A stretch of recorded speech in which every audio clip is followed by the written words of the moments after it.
오늘은 세상 지혜의 한계라는 제목으로 우리가 말씀을 묵상하도록 하겠습니다. 자, 이제 느부갓네살이 이제 꿈을 꿉니다. 그리고 번민해서 잠을 이루지 못했다라고 이야기를 합니다. 이제 여기 꿈이라고 나온 단어에 원어에는 이 꿈들이라고 이렇게 복수로 나와요.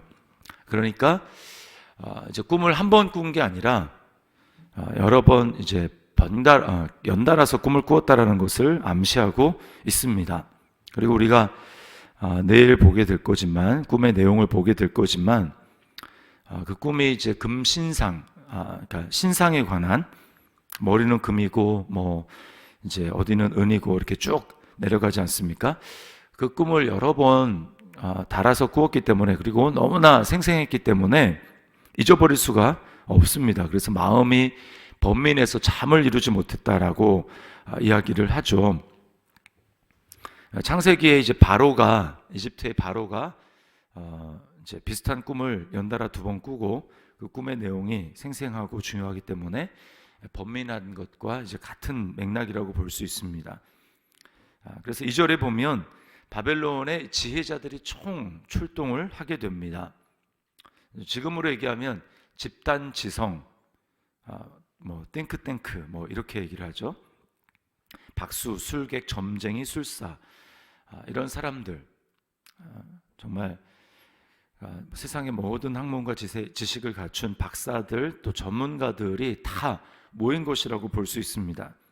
자, 이 사람들은 어떤 분야에 대해서 말을 해도 자기가 알고 있는 그 분야, 과거와 현재의 데이터를 분석을 해서 미래를 예측할 수 있는 그런 대단한 사람들입니다.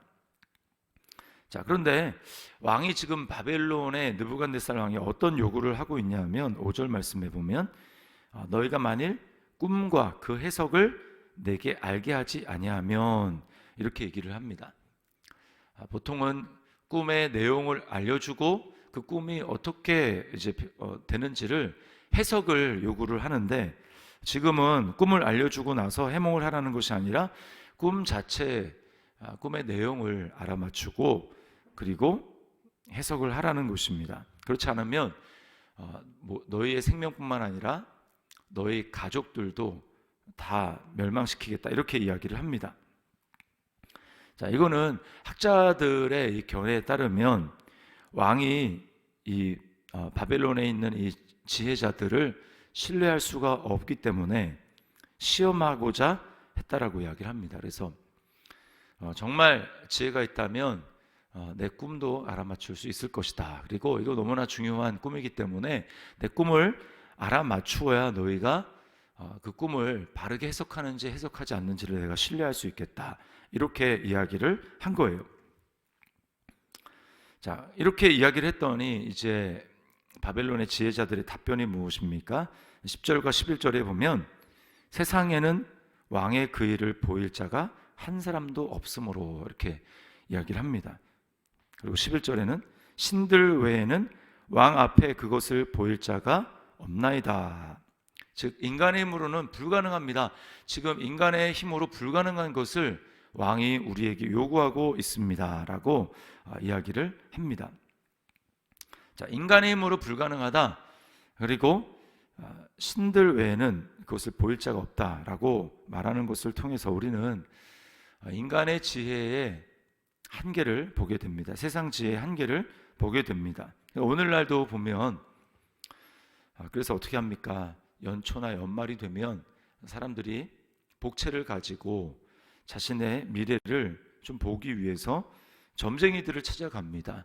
그 점쟁이들을 찾아가는 이유는 그 점쟁이가 자신의 미래를 맞출 수 있다고 생각을 하는 것이죠.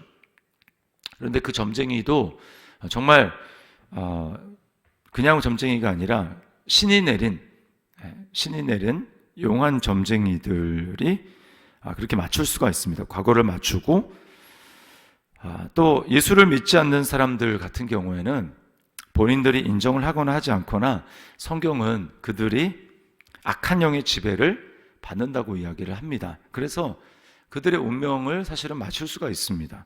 귀신들이. 에베소서 2장 2절 말씀에 보면 그때 너희는 그 가운데서 행하여 이렇게 얘기합니다. 허물과 죄 가운데서 행했다라는 거예요. 뭐라고 합니까? 공중의 권세 잡은 자를 따랐으니 곧 지금 불순종의 아들들 가운데서 역사하는 영이라 이렇게 이야기를 합니다. 그러니까 공중의 권세 잡은 자를 따르고 그들 가운데 역사하는 영이 마귀이기 때문에 그들을 지배하고 종으로 부리고 있기 때문에 그들의 운명 또한 마귀가 알 수가 있죠. 그러나 우리는 어떻습니까? 그리스도인들, 예수 그리스도의 피값으로 죄와 사망의 권세에서 해방이 된 그런 저와 여러분들은 하나님의 지배를 받습니다. 마귀의 권세가 우리를 지배할 수가 없고 그래서 우리의 미래를 알 수가 없어요. 우리는 하나님의 손에 붙들린 바 되었고 흑암의 권세에서 하나님의 사랑의 아들의 나라로 옮겨진 그런 존재이기 때문에 빛과 어둠을 만날 수가 없죠. 우리는 빛의 자녀들이 되었기 때문에 어둠의 영이 우리의 앞날을 알 수가 없습니다. 이것이 바로 우리의 정체성입니다. 이사야 41장 21절부터 24절에서 하나님은 이스라엘 백성들에게 헛된 것을 추구하지 말라고 이야기를 하면서 너희가 추구하는 그 우상이 어떤 존재인지 우리에게 이렇게 말씀합니다. 나 여호와가 말하노니 너희 우상들은 소송하라. 야곱의 왕이 말하노니 너희는 확실한 증거를 보이라.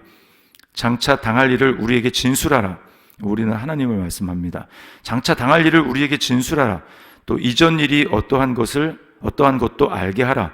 우리가 마음에 두고 그 결말을 알아보리라. 혹 앞으로 올 일을 듣게 하며 뒤에 올 일을 알게 하라. 그리하면 너희가 신들인 줄 우리가 알리라. 또 복을 내리든지 재난을 내리든지 하라. 우리가 함께 보고 놀라리라. 보라, 너희는 아무것도 아니며 너희의 일은 허망하며 너희를 택한 자는 가증하니라. 이 세상에 신은 하나님밖에 없습니다. 과거의 일을 알고 또 현재의 일을 다스리시며 앞으로 올 역사를 주관하시고 그 운명에 대해서 말할 수 있는 분, 그분은 오직 한 분 하나님밖에 없습니다. 그러므로 여러분 진짜 지혜가 무엇입니까?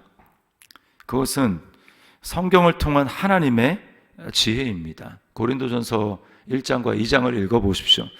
이 세상의 지혜는 얼마나 한계가 많습니까? 그 세상의 지혜가 아무리 뛰어난다 할지라도 그 세상의 관원들의 지혜, 세상의 박사들의 지혜는 예수님을 알지 못합니다. 그 지혜로 하나님을 깨달아 알 수가 없어요. 그래서 어떻게 합니까? 영광의 주를 십자가에 결국은 못 박는 지혜가 세상의 지혜입니다. 그래서 그들을 구원하시려면 세상이 보기에 미련한 것 같아 보이는 세상의 눈에는 미련한 것 같아 보이는 이 전도의 미련한 것으로만 하나님이 우리를 구원하실 수가 있는 것입니다. 그래서 성경이 뭐라고 얘기합니까? 십자가의 도가 멸망할 자들에게는 미련하게 보이나 구원을 얻은 우리에게는 하나님의 능력이다. 이렇게 이야기를 합니다. 여러분, 우리야말로 진짜 지혜를 받은 사람입니다. 우리의 지혜는 누굽니까? 우리의 지혜는 예수 그리스도이십니다. 우리는 그리스도를 통해서 우리의 미래를 알고 있습니다. 세상 사람들은 자신이 어디로부터 와서 무엇을 위해서 살다가 어디로 가는지 알지 못합니다. 그냥 막연한 이럴 것이다. 또 세상이 철학이 말하는 이렇다라고 얘기하는 그것을 희미하게 그런가? 라고 하면서 살아가지만 우리는 어떻습니까? 하나님의 지혜로 영원한 하나님께서 전능하시고 전지하신 그분께서 우리의 앞날에 대해서 말씀해 놓았습니다. 또 인류의 운명에 대해서 말씀을 해 놓았습니다. 우리는 예수 그리스도께서 재림하실 것을 알고 있고 그때에 최후 심판이 있을 것을 알고 있고 그 이후에 우리는 그리스도와 같은 형상으로 변화될 것이며 하나님의 나라가 완성이 되어 새하늘과 새 땅이 우리 앞에 펼쳐질 것을 알고 있습니다. 그러므로 여러분, 우리가 무엇을 참 지혜로 삼고 살아가야 되겠습니까? 우리는 하나님의 말씀을 사모하며 하나님의 말씀 앞에 담긴 그 지혜를 날마다 사모하고 그것을 알며 또 그것을 따라 순종하며 나아가는 것, 이것이 우리가 참으로 지혜롭게 살아가는 방법이고 헛된 이 세상을 헛되지 않게 살아가는, 영원하지 않는 이 세상을 영원에 잇대어 살아가는 유일한 방법일 것입니다. 우리 자신에게 한번 질문해 봅시다.